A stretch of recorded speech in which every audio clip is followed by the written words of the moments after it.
আমার জিন্দগিতে প্রথম যে আমি নিজে হাতে বানালাম পুলি পিঠে, আর যেগুলো খেতে ছিল মারাত্মক টেস্টফুল।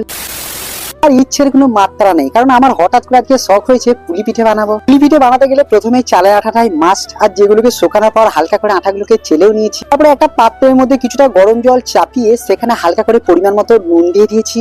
তারপরে সেই গরম জলের মধ্যে সমস্ত আটাগুলোকে ঢেলে দিচ্ছি আর আস্তে আস্তে নেড়ে নিচ্ছি, আর এটাকে খুমির বলা হয়। সমস্ত আইটেম গুলো কিন্তু আমি একাই করছি না, আমার মাও করছে। আমি মায়ের কাছ থেকে এই সমস্ত আগে ভাগে শিখে নিচ্ছি। তবে আমার একটা মারাত্মক শখ আছে, কারণ আমি যখন বিয়ে করবো আমার বউকে যেন এরকম পুলি পিঠে করে খাওয়াতে পারি, তাহলে আমার বউ বলবে এই জীবনে আমার মতো বেস্ট স্বামী আর কোথাও নেই। একটা সময় আঠাগুলোকে টুকটুক করে গোল গোল করে কেটে নিচ্ছি, আর তারপরেই সেখানে একটু প্রদীপের মতো মডেল করে ভিতর থেকে পুর ভরে দিচ্ছি। তবে এটাকে নারকেলের পুর বলা হয়, যেটা তৈরির জন্য নারকেল আর চিনি লেগেছে। আর আগের দিন আমি তৈরি করেছিলাম, কিন্তু সেই ক্যাপচারটা আমি করতেই পারিনি।